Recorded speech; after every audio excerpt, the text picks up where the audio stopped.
The story of Centaur is a really interesting one. In my days as an editor, it's the company that I competed against more than any other, so I have a great deal of respect for it. So to tell us the story of Centaur Media in the UK and their transformation, please welcome Divisional MD Steve Newbold. Steve.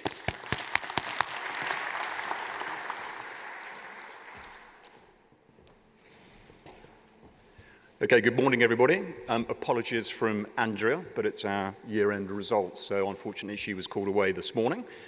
So I'm delighted to be able to stand in for her today. And what I'm going to talk you through is the journey that Centaur Media have been on over the last few years. On this, I'll try and explain a little bit about who we are, what we do as a company, and also just some of the steps which we've made on that evolutionary journey over the last 2 years or so. It recognises, I would hope for most of you here, the importance and the benefits of digital technology, but also how that works, as Duncan was saying in the same way at Hearst, how that works effectively and how that can work best with other media and traditional print mediums. It's a fact that actually the journey we're on is actually, in digital, is transforming our business in a multi-dimensional way. So 5 years ago, and I don't know how many of you will actually know Centaur Media. We're not the world's largest company. We're certainly not the same scale as Hearst. We're primarily a UK-based business, but we have about 50 brands and many media dimensions to the company.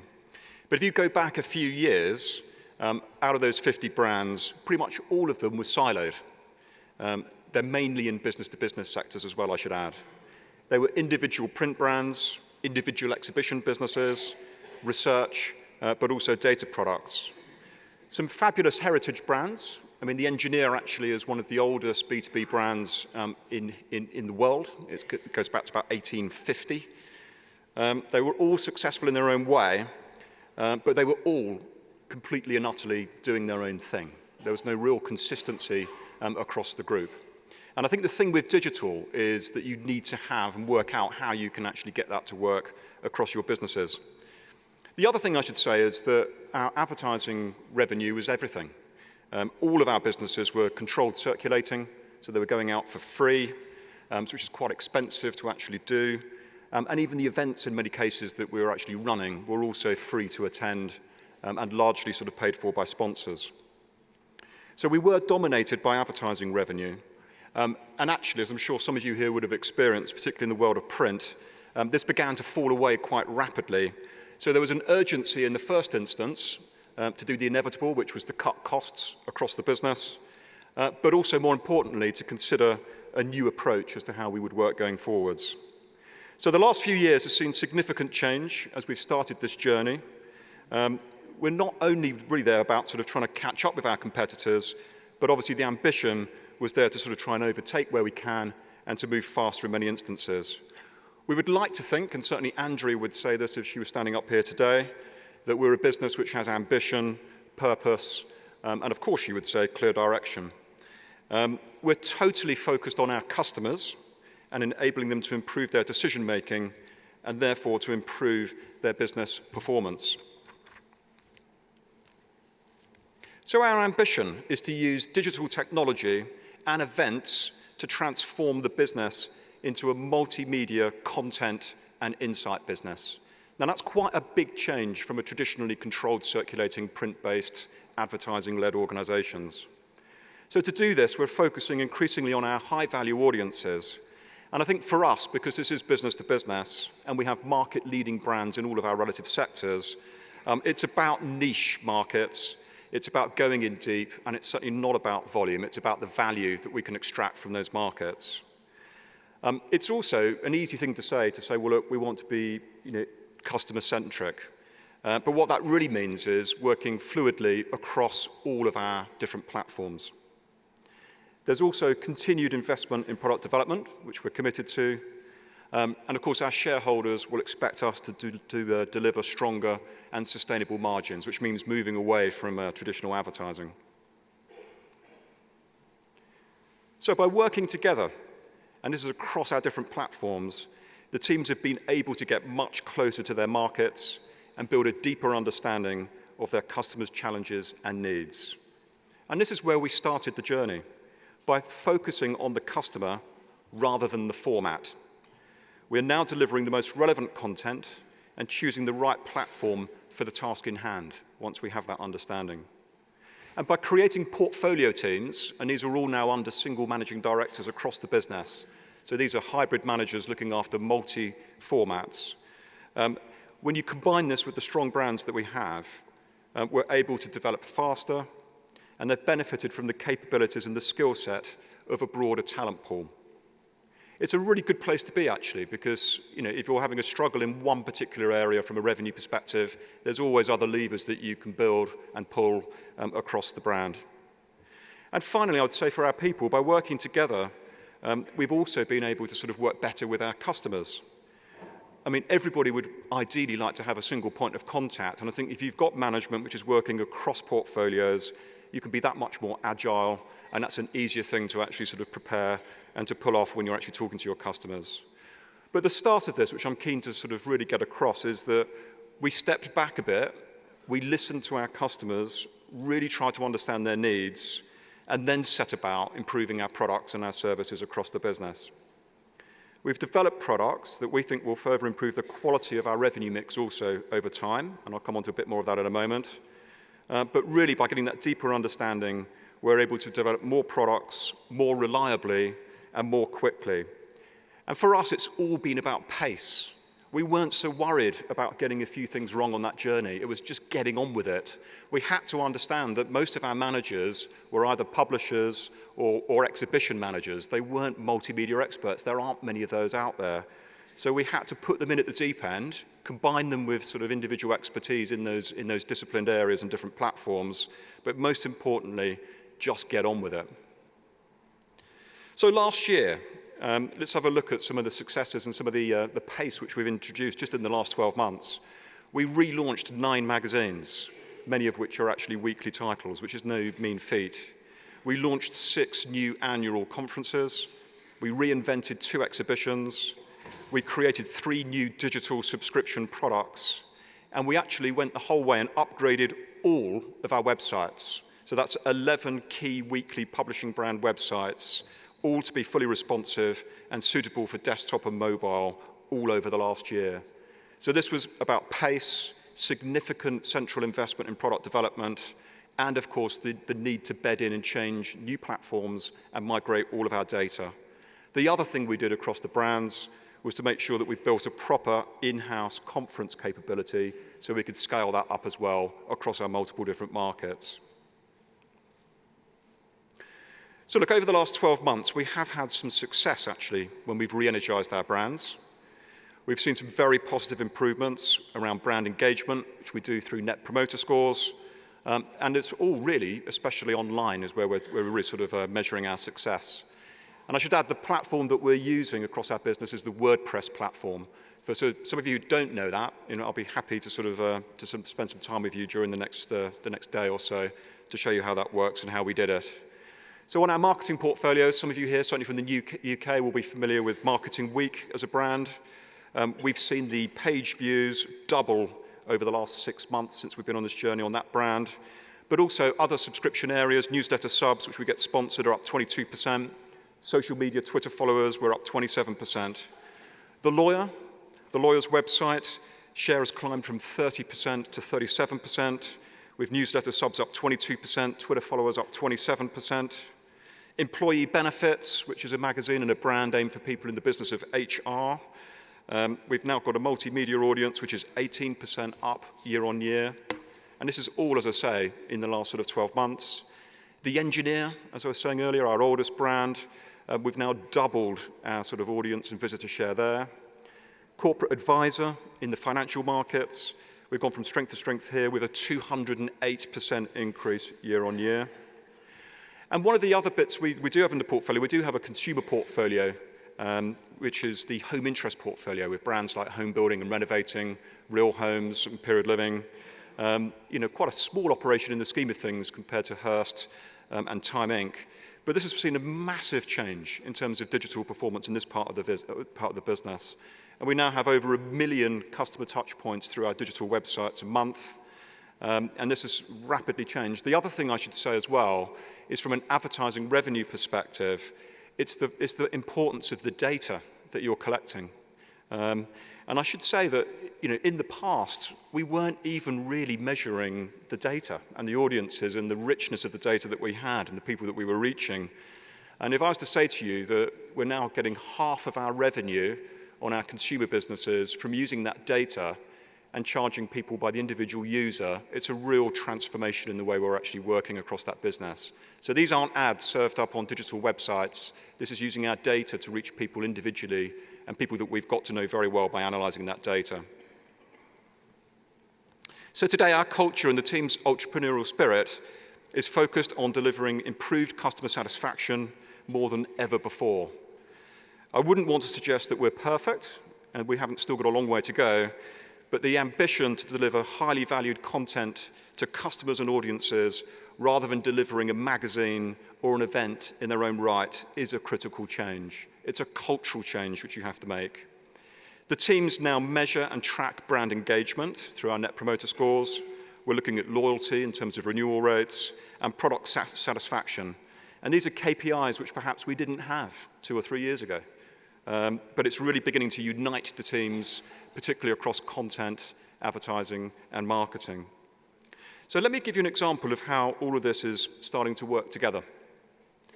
As I warned you earlier, we're a B2B company, so I can't stand up here like Duncan has and talk about Cosmopolitan and Esquire. This is the Lawyer magazine. It's the leading B2B title in its marketplace, and it's been going for 34 years, and it's a very successful brand in that part of the market. It's a clear market leader. As I'm sure you can appreciate as well, it's got the perfect brand in order to extend into sort of multi-dimensional, different sort of platforms and different ways. So it's central to the business of law. And in print, our strategy was remarkably simple. It was to provide competitive and market insights to the most important, influential lawyers and senior management of both law firms and their clients alike. However, and I'm sure this will be a familiar problem for many people here in the room, in 2013, the Lawyer was in decline. The business was heavily dependent on advertising, with these revenues making up 72% of our total revenue. And at the time, its client base was comprised of suppliers into the legal industry, barristers' chambers, foreign independent law firms, and their offshore peers. Now, the problem with this is that these organizations fed off the referral work from the large US and the UK law firms operating in the UK, and therefore represented a secondary market. In essence, the Lawyer, our brand, had been targeting a lower value niche.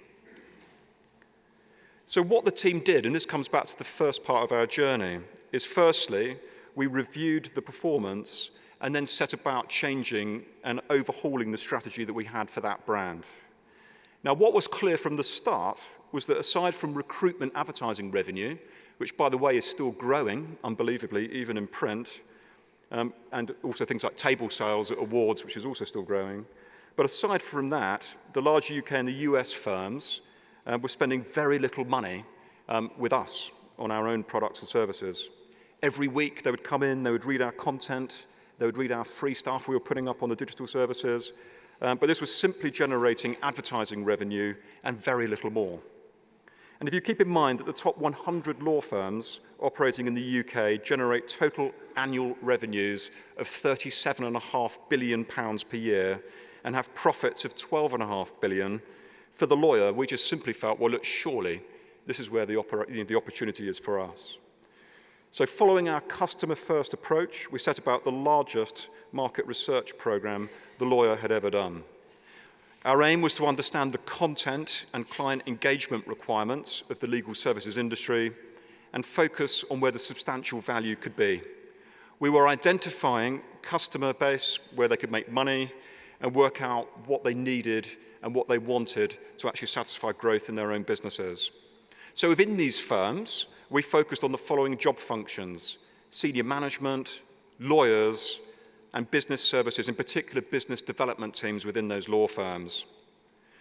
The results were highly valuable, informed our content and indeed our commercial strategy as we move forwards.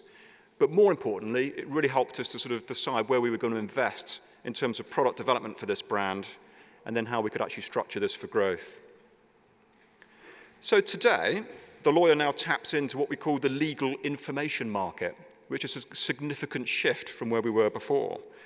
And in the UK alone, this is a market which is worth in the region of £450 billion annually. It's a huge sector, and it's a good place to be. So the lawyer now helps law firms better understand who they compete with. It helps them to identify revenue-generating opportunities and how to improve their bottom line. And we're doing all of this by connecting our content across the magazine, the website, information services, research reports, real-time data, and regular events and summits. Internally, we restructured and retrained all of our teams to ensure that all product development was oriented around this new approach and thinking, and that's the customer, how we'd actually get this right around the customer's needs. So the results so far, and you can see from here, the majority now of our revenue is now it's switched from advertising in the space of 2 years into paid-for content and events. Now, I can't share the numbers with you, but I can tell you from a forward-booking perspective, when I look at this year in 2016, that's going to shift even further. And that's not, by the way, because advertising is shrinking. It's simply because we're actually growing our business by going deeper into more higher value areas. In 2013, the lawyer produced just one event with revenues of over £250,000 a year. We had about 20 events, which were probably unprofitable when you actually bothered to work them out. At the end of last year, with a fewer, bigger, better strategy, we actually had 4 events generating in excess of £250,000 worth of revenue. To help the law firms to better engage with their potential clients, we launched a content marketing channel that now generates 3,000 leads per month for our customers. We actually received money from this as well, from customers putting this up on our website and for people to actually register to it. We launched the Lawyer Research Service, which is a digitally served reports business, providing law firms with bespoke data acquisition and thought leadership, which enables us to compete with brands like the FT and the merger market. Huge brands, huge revenues, which we weren't really sort of competing with before. And over a year ago, we applied a registration barrier. And you can do this more readily, I think, on B2B than you can with consumer. But it's certainly worth a go if you can find some parts on the websites to actually do this. But people actually had to register to get our news and analysis and our archive content from the lawyer. And through doing this, we suddenly realized the sheer value of the information we'd previously been giving away for free, which actually completely changed our thinking and our strategy around how we could monetize this. In just a year, we've captured over 125,000 registrations, which is an increase of 370% over the year. Now, the importance of this is when we did a salary survey on there against some of our law partners, we quickly realized that the average salary from many of these people on this audience and on this registered data was over £1.5 million annual salary a year. So you suddenly look at that and you think, oh my God, actually, what can we be doing with that data and how valuable is that audience when we're actually sort of looking to market and help other people who are trying to reach them? We've also managed to sort of capture fantastic rich data from general counsel and lawyers who are working on behalf of top global brands. And we can also track their panel reviews, vital information about some of the big decisions and deals which are going on in the business of law, which we can now monetize and sort of sell on to sort of paying customers. So on paid-for content, where we've developed and monetized new and existing market reports and insight data, we've actually seen this double and the yield triple in the space of the last year. And I can tell you, this is one of the most profitable revenue streams you can ever actually have in a B2B business. We've also gone one step further, actually, and we've launched our latest product, which was a big investment for Centaur, which is a high-value information business for law firms, but also general counsel businesses, which provides real-time, in-depth data, and it's tracking panel reviews, deals, and lawyer rankings. That's a paid-for information business which people can subscribe to annually, which is making a huge difference to the business. And we imagine and can see that could be worth about 1/3 of our turnover as we go forward. Now, the thing is with these businesses, and I'm sure Duncan would say the same in the world of consumer, The thing you just have to recognize with information products is they're all digitally served, so they can be truly global, which changes the brand entirely. But it's about investment up front. You've got to be prepared to put the money in and realize that you are not going to get a return for the next 2 or 3 years minimum. And anyone who's worked on sort of proper paid-for information, subscription, digital products will be able to tell you that. So in the last 2 years, this is now the brand map for The Lawyer, and it looks completely different. We've got about 3 or 4 extra things on here. We've pressed that reset button. We've asked first and foremost, and not just on The Lawyer, this is across all of our brands, what do our customers and what do the markets actually want? And with the creation and ongoing support from our central research and marketing teams, we've developed a brand with the agility and the skill set to adapt continually, we believe, to the market's needs. It's been a transition from being a narrowly focused product to a brand that now delivers quality content to high-value, paying audiences. It's a multi-platform brand with the flexibility to cater for all the content and client engagement requirements for the legal markets, both here in the UK, and now, of course, because it's happening digitally, in other markets as well. And the UK law, of course, is synonymous and respected globally. So that helps us even to get into the US and other international territories. So we would expect in the next 3 years to see the shape of our revenues evolve further, with advertising comprising less than 30% overall, and the rest coming from paid-for content and events. So that's just one example across Centaur about how we've re-energized the business and really taken a strong brand and brought content, events, and data together to build a more powerful proposition which customers are actually happy to pay for. So that's just one case study from Centaur. As I said, look, we've got 50 products and brands, and there's many more going on and are in different stages of development. But the first year was all about being really honest with ourselves. We were literally going to go out of business because we were giving all our content away, and it was all reliant on advertising revenues, which in many cases was challenged or in decline. And so we had to be honest, and we had to look and say, well, actually, what isn't working? What do we need to change? What do we need to do? And then how can we actually go one step further and come up with some new stuff by using our brands, which customers really want? So we needed to understand how each brand was performing. We invested in a big research program, as I said earlier, and we worked out what we could actually do with them and what role we could play in the future. We needed to evaluate the potential in our strongest brands and how we might develop them, not just tactically, but how we enable them to build long-term quality revenue streams and sustainable revenue streams moving forwards.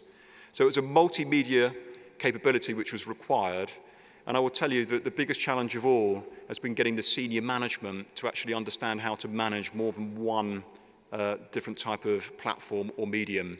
But you have to do it. Digital changes everything anyway. Everyone's already multimedia, whatever you do. But the advantages of getting on with it and creating those teams of experts underneath one single leadership, so everyone's aligned and everyone is accountable for the same vision, is a critical change that we made within the business. So on to the year 2 of our journey, which was last year, again, after listening to our customers and finding out what they wanted, we did set about that massive improvement program for our products and our platforms to deliver what they wanted. So as I said earlier, we'd refreshed and improved all our print products. And like Duncan and the Hearst Corporation and many other major publishers around the world, we are still very much committed to print. I think a brand is stronger in media when at the center of it, and as an anchor, you've got a great big weekly or monthly heritage-driven print brand at the core. It may not be the big revenue driver going forwards, but it certainly helps and gives you that credibility and when you're out there in the market. Also, for us, building that conference capability within the organization, which just didn't exist before, has meant that we could do bigger, better, more adventurous, more agenda-setting events for the business, which fits into the power of the brands that we have. But most excitingly, I think, is the digital move and the fact that we're going from monthly revenue streams to paid-for upfront annual subscriptions served globally online is going to be a game changer for Centaur as we move forwards. And also the foundations of the business, which I should just mention as well. So yes, we did obviously relaunch our websites, and we used the WordPress platform to do this. And that required everybody, so content and marketing needed to be absolutely on the core of this journey as well. We've actually took a decision. We integrated all of our content from the same editorial teams across print, and digital. We felt that was quite important. And that's a challenge, I can tell you, but that's working out to be quite a successful move. But not everyone was able to make that journey. There were some people who were just too stuck in the old sort of publishing print model, and they couldn't get their heads around it, so we had to make some changes there. We also introduced a single CRM platform across the business. I mean, can you put your hands up here, actually, who's got Salesforce in their organization? Yeah, so it's probably, I'd say it's about sort of 25, maybe 30% of the people here. But look, one thing I would say is that this has been an absolute game changer for Centaur and for other businesses that I've actually worked for. And of course, it is a digital platform. But if you're going to be doing this and you've got significant measures and you're looking at leads and responsive leads and you're looking at CRM and joining it all together, you do need something like this across your business. And for those of you who have been on the journey of actually putting this stuff in, it's always about 3 times more expensive than you thought it was going to be, and it's awful. It's absolutely, it's painful to actually do. But it's a cultural change because it's not big data and looking at people and trying to work out what they're doing. It's a cultural change so that the teams actually realize that this data and this is actually helping them to work out how to serve their customers better. But that was a really important investment for the group, and I'm glad we've done it, actually, I have to say. And also, we introduced a new financial platform, which you also have to do at the same time as you're changing your Salesforce or introducing Salesforce, to ensure that all of our businesses, regardless of their format or their history within the group, can actually work together, and you can get single customer invoices and you can track things. So look, despite the pain of doing these things, we needed to do that to underpin the stuff we're doing on the real client-facing stuff, and we're pleased we got on with it. So as we start year 3 of our journey, which we're into now, we're pretty pleased with our achievements so far. We're enjoying some good growth, actually, going into 2016, which is great. We think Centaur is a business in harnessing the power of its established brands, of which we have many, and it's rapidly becoming stronger around content and data-led subscriptions and events businesses. We will continue to constantly listen to our customers and evaluate their needs to get our content and our digital offers right, and also our broader products, and to make sure that we're measuring and delivering on customer satisfaction. We believe that ultimately this will enable us to build brands that customers trust and will always add value to their professional lives, regardless of the format, platform, or technology developments of the future. Thank you.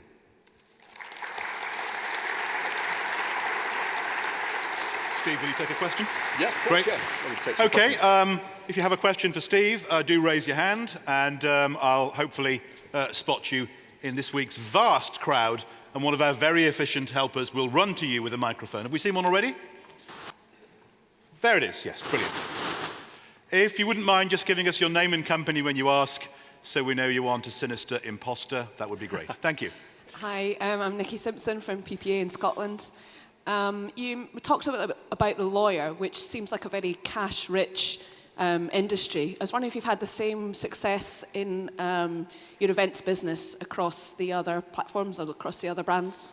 Yeah, no, okay, I'll use an example for that, actually. So we have a brand, it's a consumer brand, actually, which is called Home Building and Renovating. And as the name would suggest, it's aimed at people who are building their own houses or spending significant amount of money renovating. So that could be building an extension, a loft conversion, new kitchen, that type of stuff.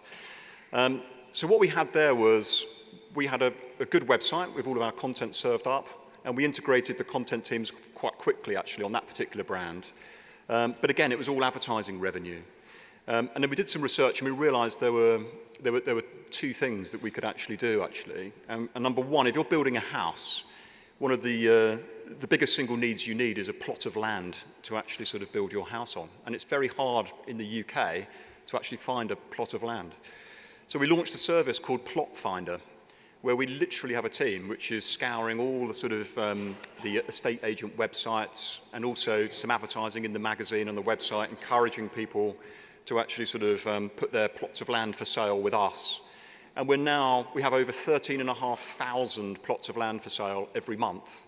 And in the space of 2 years of setting this up and charging a very small subscription for it, we've now generated £180,000 worth of revenue just from providing that service. So that's one thing.